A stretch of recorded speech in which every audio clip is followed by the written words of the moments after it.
When the first Europeans arrived in North America, they did not find an unpopulated wilderness. Columbus and his successors came into a world which, in some places, was as densely populated as Europe. Some 2 million indigenous people were scattered across the continent.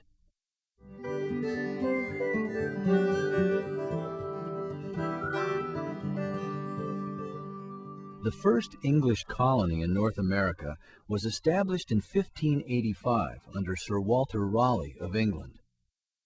It was located on North Carolina's Roanoke Island. Raleigh called the island and the surrounding area Virginia. Sometime after 1587, all the inhabitants of Roanoke vanished. No survivors were ever found. The first English colony to survive in the New World was called Jamestown. It was started in 1607. People were sent by a business corporation called the London Company. Their mission was to look for gold and find a passage to China and Japan. They found neither. Jamestown survived by growing tobacco for export to England. To help with the labor, the first ship of African slaves was brought to the New World in 1619. Slavery became a way of life. The first colonists of New England were religious dissenters known as Puritans. Like Jamestown, they too were financed by a company of investors. When they arrived in the New World, they were headed for the Hudson River, but ran into stormy weather and looked for a new place to settle. Aboard ship, many people signed their own charter, now called the Mayflower Compact. It was an agreement among them to stay together and form the Plymouth Colony. A colony is a place that belongs to another country. Parts of the east coast of North America were English colonies from 1607 until the Declaration of Independence in 1776. Some of the early colonists maintained peaceful relations with the native people, who helped them survive in the New World. But with increasing European expansion and the Indians' resistance to it, the contacts became violent. Eventually, the Indians lost the fight because they could not oppose the overwhelming numbers of people coming in from Europe. New York began as a Dutch colony with the purchase of Manhattan Island from the Indians in 1626. It was taken over by England in 1664, along with New Jersey. In 1624, Virginia became a royal colony under the control of England. Between 1630 and 1640, 20,000 settlers emigrated to New England and formed the Massachusetts Bay Colony. A group called the Puritans came for land and to practice their religion in peace at the colony. Many people in Boston protested the religious intolerance of the Puritans and were banished. Some of those who were banished went on to create other communities. Rhode Island in 1636, which was the first to welcome Jews and Quakers. Also Connecticut in 1636, and New Hampshire in 1638. An area called New Sweden, or what we now call Delaware, had its first permanent settlement in 1638. William Penn, a Quaker, founded Pennsylvania in 1682. He regarded the colony as a place where Quakers and people of other faiths could enjoy religious freedom. In 1732, Georgia was formed, the last of the 13 original colonies. The 13 colonies were populated with people from all over Europe. They came looking for land and freedom. The rest of the United States came to be what it is today in pieces. Vast areas were bought, others gained through treaties, and much land was won through war. Commercialism was always a factor. People wanted furs to trade, land for crops, routes for commerce, and gold and other metals to mine.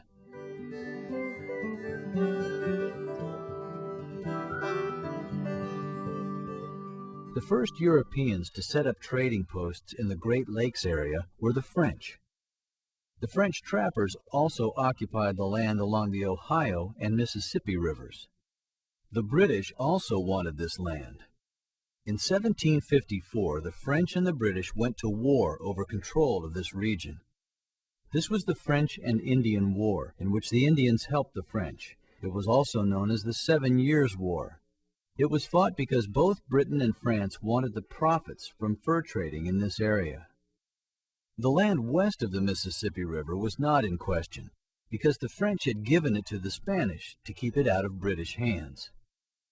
After a British victory, the French surrendered Canada and all its holdings east of the Mississippi River.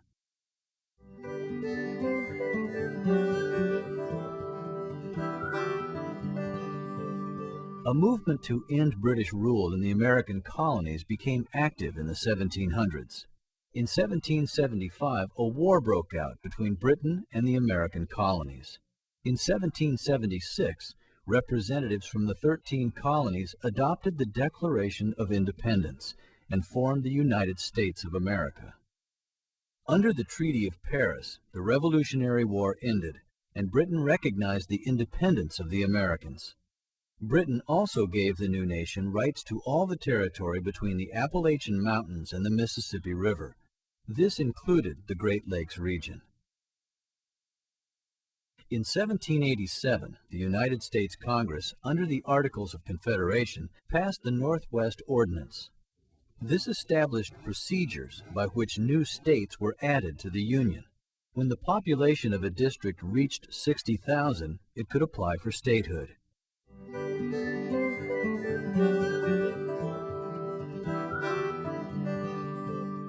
In 1803, President Thomas Jefferson appointed James Monroe to go to Paris to buy the territory around New Orleans.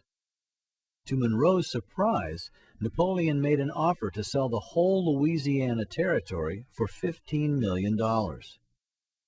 This single purchase added 827,987 square miles of land to the United States. Parts or all of 15 states were formed from this area. The purchase included most of the land between the Mississippi River and the Rocky Mountains. This doubled the size of the United States. In 1804, President Jefferson sent the Lewis and Clark expedition to explore the Louisiana Territory and to find the Northwest Passage, a quick way for commerce to move from the East Coast to the West Coast. President Jefferson also wanted to claim the land beyond the Rocky Mountains before any other country did. The Lewis and Clark expedition was a success and led to the further expansion of the United States.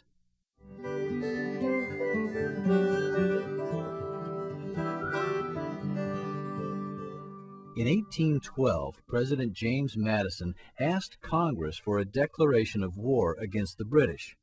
There were many reasons for this. After the Treaty of Paris in 1783, the English were supposed to leave the forts they held west of the Appalachian Mountains. They not only held on to the forts in the Great Lakes region, but they were collecting taxes from fur traders there. Also, Britain and France were at war, and neither was respecting the United States' neutrality. They were capturing American ships and taking American sailors as prisoners. During the War of 1812, the Indians became allies with Britain, and this gave the U.S. the excuse to move or eliminate the Indians in the Ohio Valley, where many whites were settling. By the following year, the Indians had been moved beyond the Mississippi River, and Britain was out of the Northwest Territories.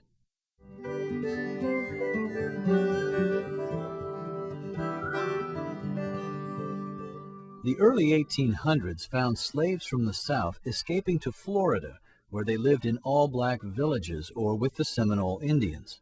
This made slave owners angry at the Spanish who owned this territory, because the Spanish would not make the Indians return the slaves. Under President James Monroe, General Andrew Jackson led U.S. troops against the Seminole Indians of Spanish-held Florida. This began the Seminole War of 1818, leading to the American acquisition of Florida. Florida was purchased in 1819, and Andrew Jackson was made its governor. Under the Adams-Onis Transcontinental Treaty, Spain agreed to cede all of Florida to the United States in exchange for the dismissal of a $5 million debt. In addition, Spain gave up all claims to the Oregon Territory. The Florida Cession gave the United States parts of Louisiana, Mississippi, Alabama, and all of Florida.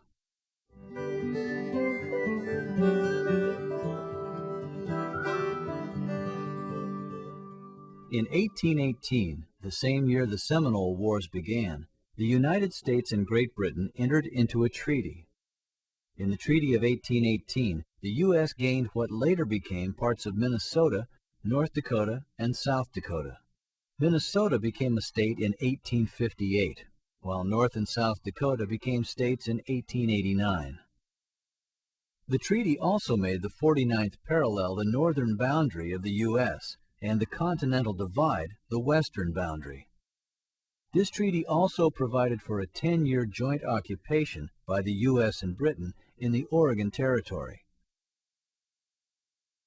From 1820 to 1835, Americans were involved in the fur trade in the Rocky Mountain region. Trading posts were built to trade with the trappers.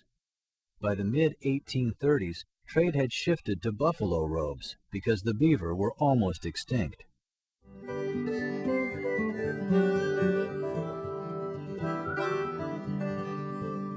In 1821, Mexico won its independence from Spain. After gaining independence from Spain, Mexico welcomed Americans into Texas. Many Americans came. The problem was that these people considered themselves to be Americans, not Mexicans. So in 1834, Americans ousted the Mexican troops and claimed immunity from Mexican law. This led to battles, including the famous Battle of the Alamo. In 1836, Texas became an independent state. It was called the Republic of Texas. In 1845, Texas became part of the United States. The Texans thought their border went down to the Rio Grande. Mexico said no, it didn't. Also at this time, Mexico owed a lot of money to American citizens, and it was time to pay up. With an eye on California, President Polk ordered troops to the Mexican border, and as soon as there was an incident, he declared war. When the Mexican War was over, the Texas-Mexican border was set at the Rio Grande. Also, under the Treaty of Guadalupe-Hidalgo of 1848, the U.S. acquired California and New Mexico, which included present-day Arizona, Utah, Nevada, and parts of Colorado and Oklahoma. The Mexican cession added over 525,000 square miles of territory to the country. In 1853, the continental expansion was completed by the Gadsden Purchase. It was named for the railroad tycoon James Gadsden. It was purchased because it was the best route for the Southern Railroad to get to the Pacific Ocean. Mexico received $10 million for the land. This 30,000 square mile purchase now forms the southern borders of Arizona and New Mexico.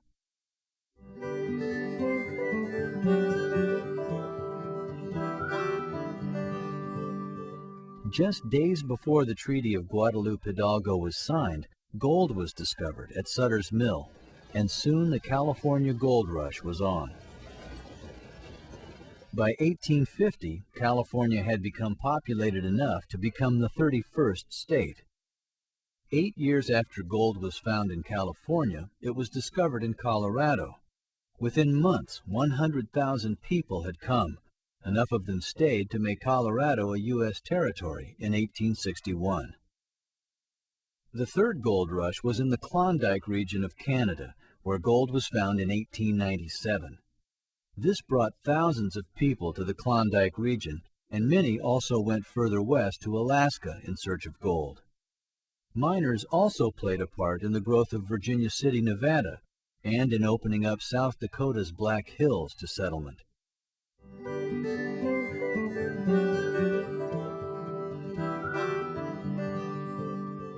Western expansion was mainly for good farmland, but it also brought many seeking gold. Another reason American expansion was encouraged was the fear of a powerful force like Britain blocking further growth. In the case of Oregon, the reasons were to control the North Pacific waters and a shorter route to the Orient. During the 1800s, thousands of pioneers spread across the western frontier.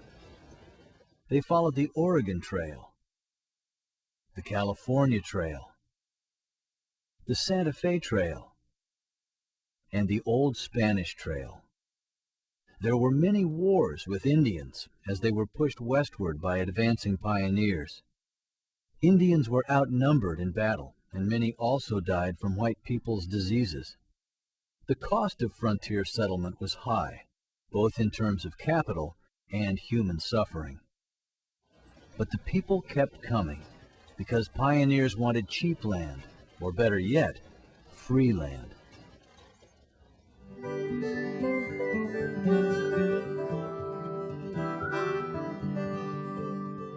From 1818 on, both Britain and the United States occupied the Oregon Territory. Britain was making claims to the mouth of the Columbia River. The United States wanted a port at Puget Sound. Neither side was interested in going to war over it. They came to an agreement.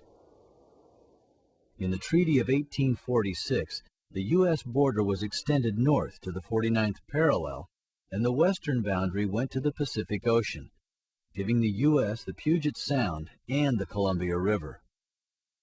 The British got navigational rights on the river and possession of Vancouver Island. In 1854, 31 states belonged to the Union. The general boundary of the United States was formed.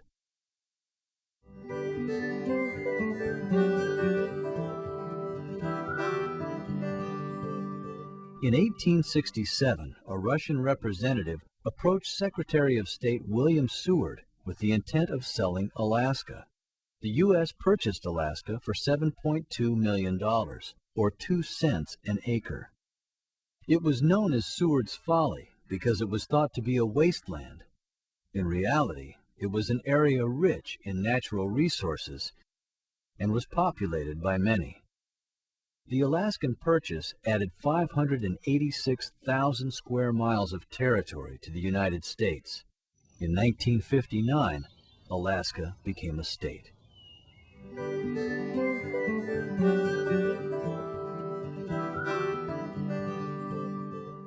Between 1798 and 1895, the United States intervened in the affairs of many countries, always looking for foreign markets for U.S. surplus products.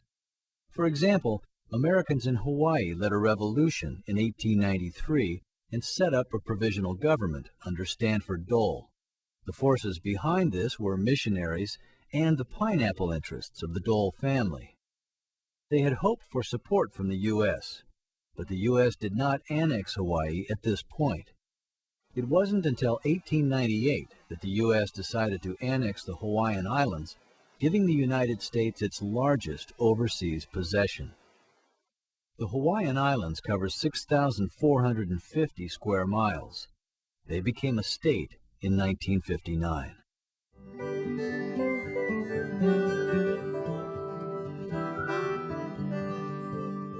"50 states make up the United States. 48 contiguous states, Alaska, and Hawaii. The borders of these United States have offered many people safe refuge, economic opportunities, and religious freedom. But as the nation grew, many indigenous cultures were destroyed. The emigrants pioneered wild countryside, some succeeding and others finding disappointment and tragedy. It took numerous events, expeditions, lives, wars, purchases, and treaties to create the current borders of the United States."